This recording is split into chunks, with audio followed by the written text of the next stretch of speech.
जय श्री राधे कृष्ण दोस्तों। सबसे पहले आप सभी को मेरी तरफ से जन्माष्टमी की हार्दिक शुभकामनाएं। माखन चुराने वाला बालक हमें सिखा गया कि जीवन की मिठास प्रेम से बढ़ती है, धन से नहीं। राधा कृष्ण का मिलन हमें सिखाता है कि सच्चा प्रेम शरीर का नहीं, आत्मा का बंधन है।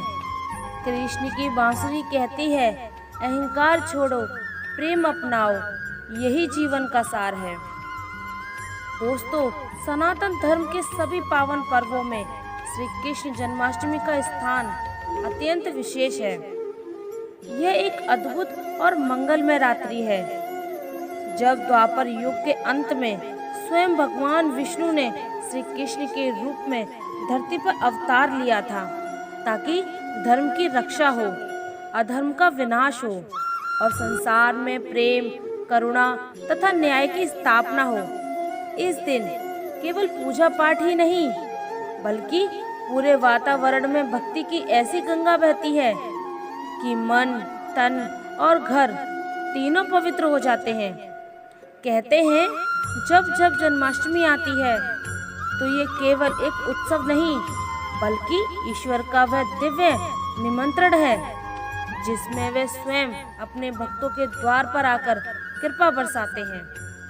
धर्म शास्त्रों और पुराणों में स्पष्ट उल्लेख है कि यदि जन्माष्टमी से पहले घर में कुछ विशेष और पवित्र वस्तुएं स्थापित कर ली जाएं, तो घर में ऐसी ऊर्जा का संचार होता है जो न केवल सुख समृद्धि लाती है, बल्कि दरिद्रता, कलह और अशुभ शक्तियों को दूर भी कर देती है।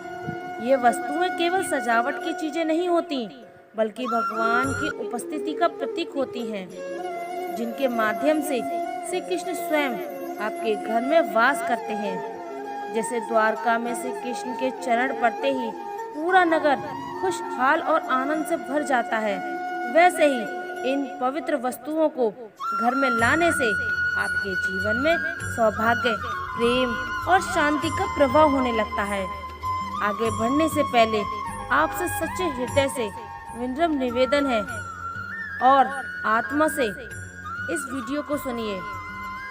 गरुड़ पुराण में कहा गया है कि जो व्यक्ति धर्म, ज्ञान या कथा को अधूरा सुनता है, वह यज्ञ में अधूरी आहुति के समान है, जो यज्ञ को अपूर्ण बना देती है। इसलिए वीडियो को अंत तक अवश्य देखें। और यदि आप सच्चे सनातनी हैं, यदि आपके अंतर्करण में धर्म के लिए श्रद्धा है, तो ये प्रयास आपका आशीर्वाद अवश्य दीजिए। नीचे कमेंट में श्रद्धा और भक्ति के साथ जय श्री कृष्ण लिखिए, क्योंकि यहाँ भी भगवान का नाम लिया जा रहा है।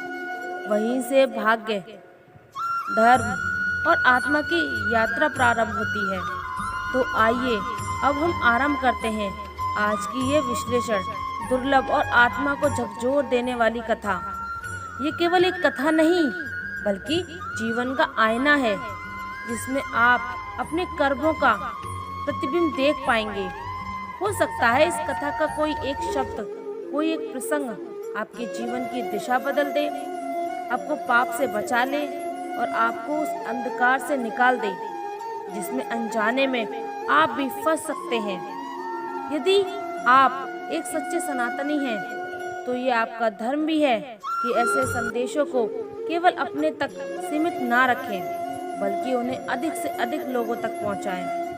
बहुत पुराने समय की बात है, जब धरती पर धर्म, सत्य और न्याय की नींव अटूट थी और लोग एक दूसरे के प्रति प्रेम और सम्मान से रहते थे।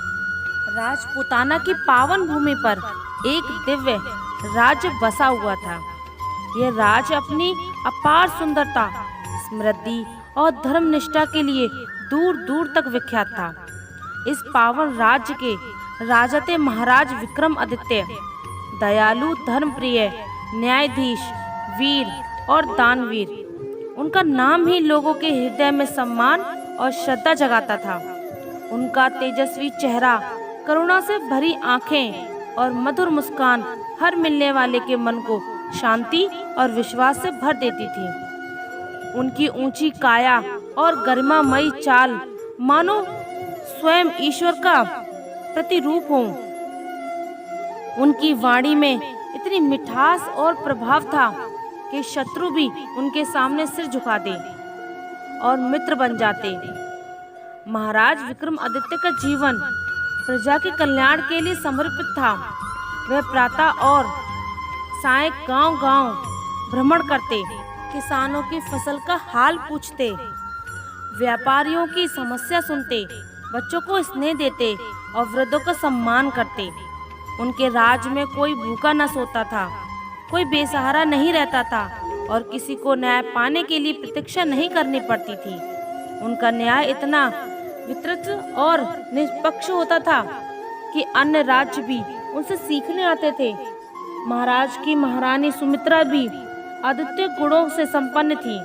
उनकी सुंदरता पूर्णिमा के चांद जैसी, बाल घने काले बादलों की तरह और आंखें कोमल हिरने की तरह मोहक थी। रानी सुमित्रा का हृदय ममतामयी था। वह प्रजा की सच्ची माता थी। वह रोजाना गरीब, असहाय और विधवा स्त्रियों से मिलती, उनके आंसू पोंछती, उनकी आवश्यकताओं की पूर्ति करती, अनाथ बच्चों को अपने महल में स्थान देती और बीमारों के इलाज का प्रबंध करती। उनकी कोमल वाणी और करुणामय सेवा से पूरा राज्य उन्हें अपनी बहन, बेटी और मां के रूप में देखता था। महाराज और महारानी का जीवन अत्यंत सुखी था, किंतु उनके हृदय में एक भी कमी चुपती रहती थी। उनके आंगन में अब तक संतान की किलकारियां का आशीर्वाद नहीं था। वर्षों तक विवाह के बाद भी जब संतान सुख प्राप्त न हुआ तो उनके मन में चिंता और एक भय बैठ गया, कहीं उनका वंश समाप्त न हो जाए। महाराज और महारानी ने अनेक कठिन व्रत किए, दूर दूर के पवित्र तीर्थों की यात्राएं की, महान ऋषि मुनियों से आशीर्वाद लिया, दिन रात प्रभु की आराधना, दान, पुण्य और सेवा में जीवन अर्पित कर दिया। आखिरकार उनकी अटूट श्रद्धा और कठिन तपस्या रंग लाई। प्रभु ने उनकी प्रार्थना सुन ली, उनकी मन्नत पूरी हुई और रानी ने एक अत्यंत सुंदर तथा दिव्य तेज से भरे राजकुमार को जन्म दिया। राजकुमार के जन्म का दृश्य किसी अलौकिक चमत्कार से कम नहीं था। नगाड़े और बाजे गूंज उठे, दिव्य संगीत बजा, जिसे सुनकर हर हृदय में आनंद की लहर उठ गई। प्रसिद्ध ज्योतिषियों और विद्वानों ने उसकी जन्म कुंडली बनाई और बताया, यह राजकुमार अपने पिता से भी महान होगा। इसके राज्य में सुख और समृद्धि की ऐसी वर्षा होगी कि दूर दूर के देश भी इसकी बराबरी न कर सकेंगे। ये महान योद्धा, धर्मप्रिय और आदर्श शासक होगा। राजकुमार का नाम रखा गया अर्जुन, महाभारत के वीर धनुधैर्य अर्जुन के नाम पर, जिसमें वीरता, धर्म, न्याय की शक्ति समाई हुई थी। बचपन से ही राजकुमार में ऐसे अद्भुत गुण दिखाई देने लगे थे जो सामान्य बच्चों में नहीं होते थे। वह बहुत जल्दी बोलना सीख गया था और उसकी वाणी में मधुरता थी। राजा और रानी अपने इकलौते पुत्र को अपने जीवन का सबसे बड़ा खजाना मानते थे। उसकी हर इच्छा वे पूरी करते, चाहे वे कितनी ही कठिन क्यों ना हो। राजकुमार की सेवा और देखभाल के लिए सबसे अनुभवी और कुशल दाइयों नियुक्त की गई थी, जो दिन रात उसकी सेवा में लगी रहती थी। उसके लिए सोने, चांदी और बहुमूल्य रत्नों से बने अद्भुत खिलौने बनवाए गए, जिन्हें दूर दराज से श्रेष्ठ कारीगरों ने तैयार किया था। जैसे जैसे राजकुमार बड़ा होता गया, उसकी सुंदरता और तेज और भी बढ़ते गए। राजकुमार अत्यंत बुद्धिमान था और हर समय, हर विषय में शीघ्र सीख लेता था, जिससे उसके गुरुजन भी चकित रह जाते थे। राज के सबसे विद्वान आचार्यों ने उसे शिक्षा दी। युद्ध विद्या में उसे तलवारबाजी, भालाबाजी, गदा युद्ध और धनु विद्या का अभ्यास कराया गया। राजनीति में उसे राज्य संचालन, कूटनीति और प्रजा कल्याण की शिक्षा दी गई। राजकुमार इतना निपुण था कि वह आंखें बंद करके भी निशाने पर तीर साध सकता था और उसका तीर कभी चूकता नहीं था। तलवारबाजी में वह अतुलनीय और राज्य के श्रेष्ठ योद्धा भी उससे परास्त हो जाते थे। राजकुमार घुड़सवारी में इतना निपुण था कि उसे देखकर लगता था मानो घोड़ा और सवार एक ही हों। लेकिन माता पिता के अत्यंत लाड़ प्यार ने उसमें एक कमी भी डाल दी थी। वह जिद्दी हो गया था।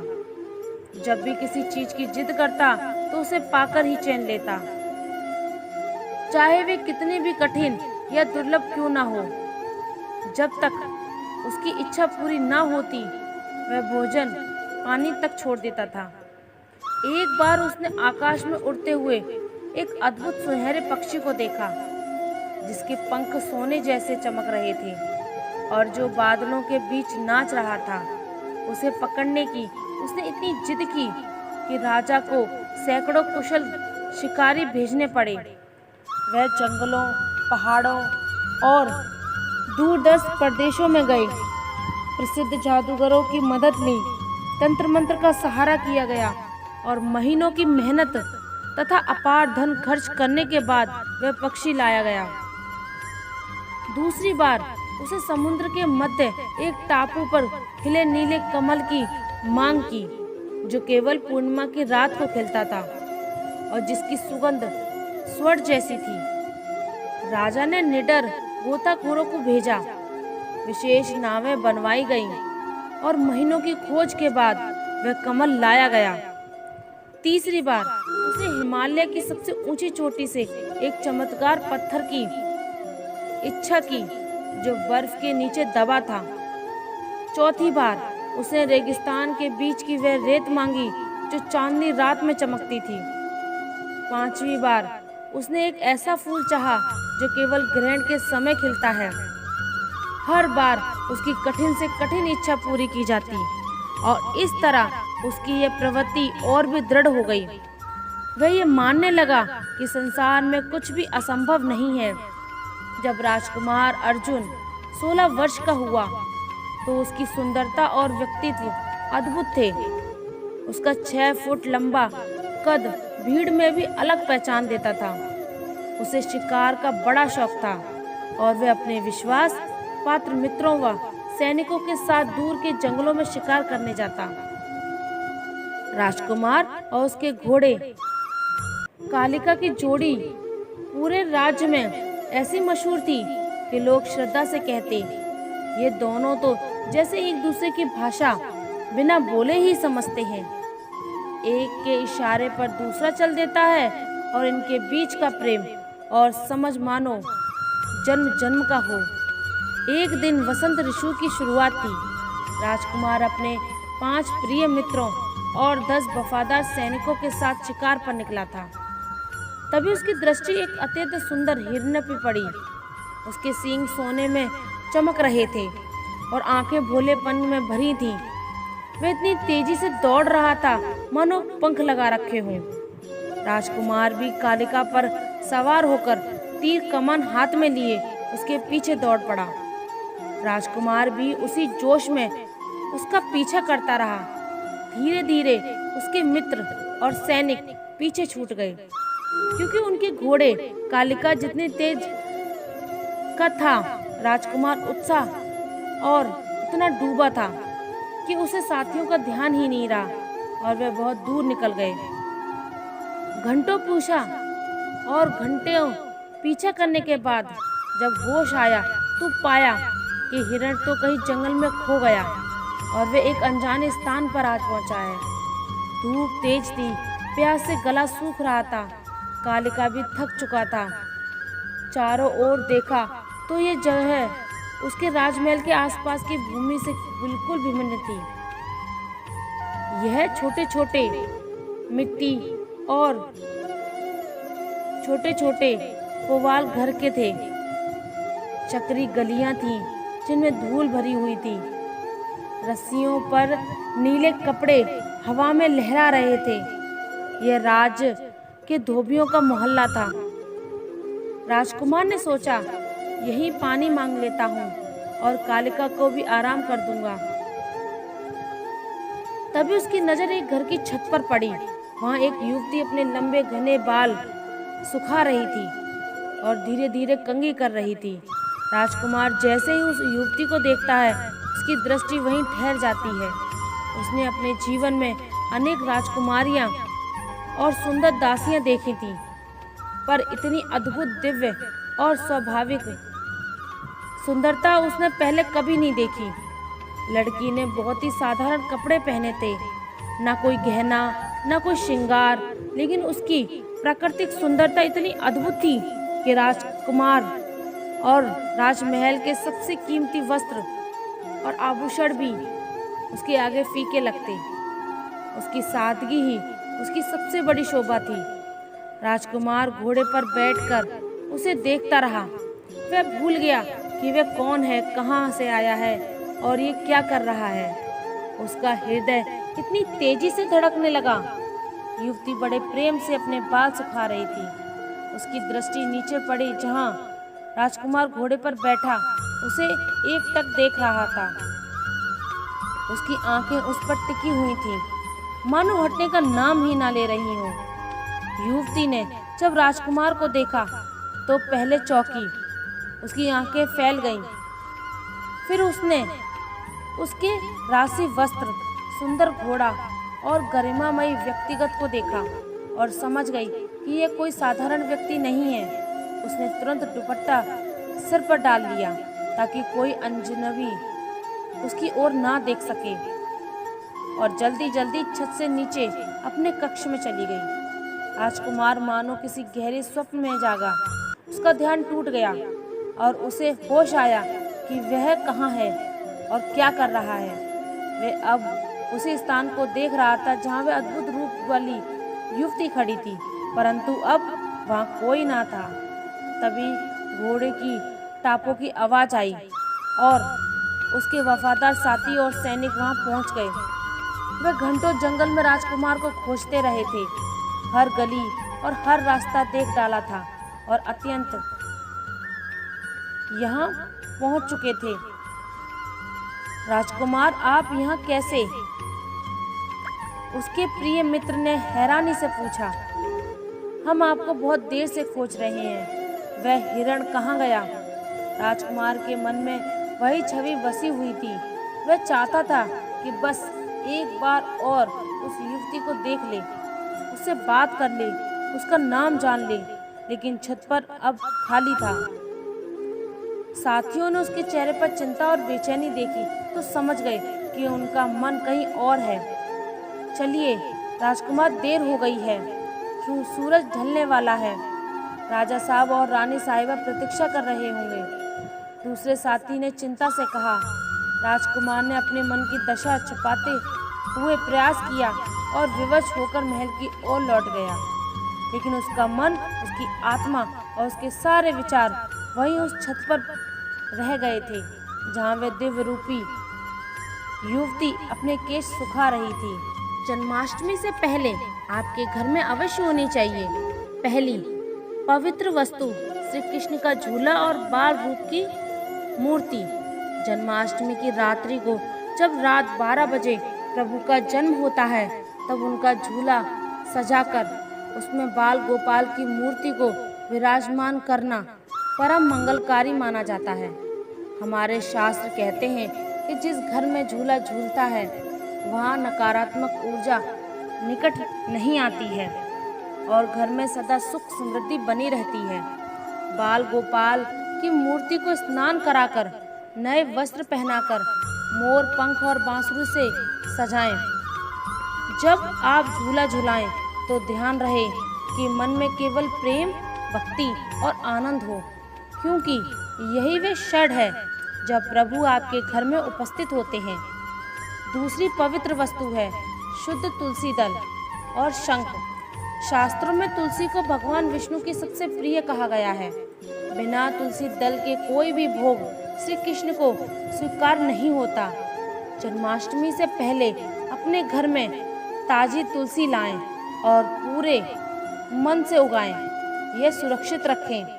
जब जन्माष्टमी के दिन प्रभु को भोग लगाएं तो उसमें तुलसी का पत्ता अवश्य रखें। ये केवल भक्ति का प्रतीक नहीं, बल्कि ये आपके घर में पवित्रता और सकारात्मक ऊर्जा का संचार करता है।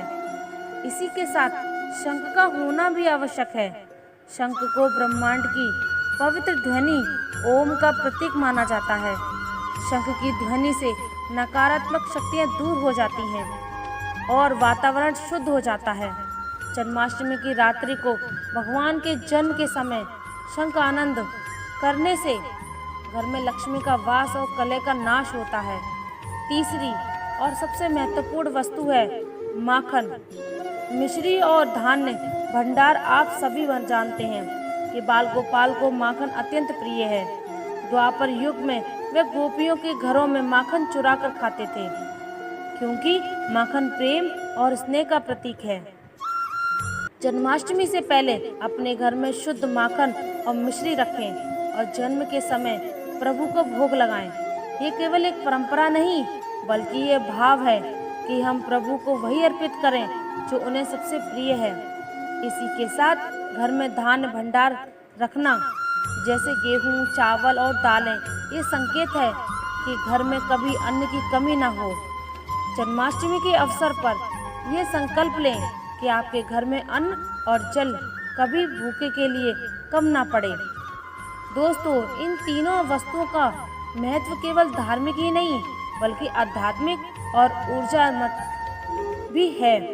झूला और बाल गोपाल आपके घर में आनंद और प्रेम का संचार करते हैं। तुलसी और शंख वातावरण को पवित्र और सुरक्षित रखते हैं और माखन मिश्री के साथ धान्य भंडार आपके जीवन में संपन्नता और सेवा का भाव लाते हैं। जन्माष्टमी के पहले यदि आप इन वस्तुओं को श्रद्धा से अपने घर में रखें तो मान लें कि भगवान श्री कृष्ण स्वयं आपके घर में विराजमान होकर आपको अपना आशीर्वाद देंगे।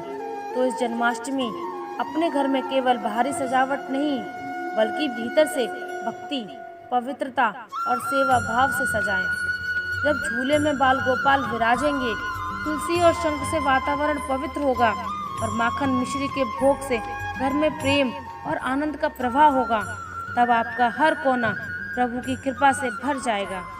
मुरली की मधुर ध्वनि में वह संदेश छुपा है, प्रेम से बड़ा कोई धर्म नहीं। जन्माष्टमी सिर्फ कान्हा के जन्म का उत्सव नहीं, बल्कि हमारे भीतर जन्मते प्रेम, करुणा और धर्म का पर्व है। जब मन मोह से भर जाए तो समझो कान्हा की मुस्कान आपके पास आ बैठी है। कृष्ण का जन्म हर बार वही होता है जहाँ अन्याय के अंधकार को प्रेम का प्रकाश चीर देता है। दोस्तों, यदि इस वीडियो ने आपकी आत्मा को स्पर्श किया हो तो इसे शेयर कीजिए, एक श्रद्धा के रूप में आगे बढ़ाइए। आपने इस वीडियो को अंत तक देखा, इसके लिए शुक्रिया। मिलते हैं अगली वीडियो में एक नई सीख के साथ। खुश रहिए, अपना ख्याल रखिए।